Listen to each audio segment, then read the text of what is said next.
ধর্মকে ব্যবহার করে নিজেদের স্বার্থ রক্ষা করার জন্য। যেখানে প্রয়োজন সেখানে তারা তাদের মতন করে ধর্মকে ব্যবহার করে।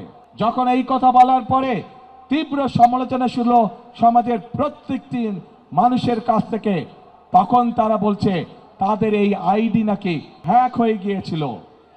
প্রিয় ভাই বোনেরা, এই বিষয়ে যারা বিশেষজ্ঞ তারা পরিষ্কারভাবে বিভিন্নভাবে বলেছে যে আইডি এইভাবে হ্যাক হতে পারে না।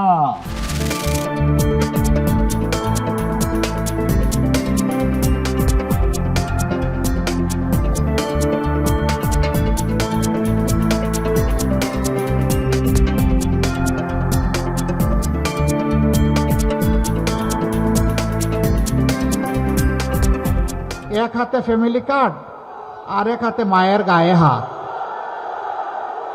রাখ তোদের ফ্যামিলি কার্ড। আমার মায়ের মর্যাদার চাইতে ওই ফ্যামিলি কার্ড নস্যি, এর 2 পয়সার কোনো গুরুত্ব নাই। আগে আমার মায়ের মর্যাদা, তারপরে তোদের ফ্যামিলি কার্ড। আমরা জাতিকে আলহামদুলিল্লাহ গর্বিত জাতি হিসাবে গড়ে তুলতে চাই। কারো কার্ডের ধার এই জাতি ধারবে না ইনশাআল্লাহ। যে যুব সমাজ লড়াই করেছিল তাদের দাবি একটাই ছিল, উই ওয়ান্ট জাস্টিস। আমরা সমাজের সব ক্ষেত্রে আমাদের ন্যায্যটা চাই, জাতির সমস্ত নাগরিকদের ন্যায্যটা চাই। এই ন্যায্য দিতে যারা অস্বীকার করেছিল তাদেরকে খালি হাতে মোকাবিলা করে দুনিয়া থেকে, দেশ থেকে বিদায় করে দিয়েছে।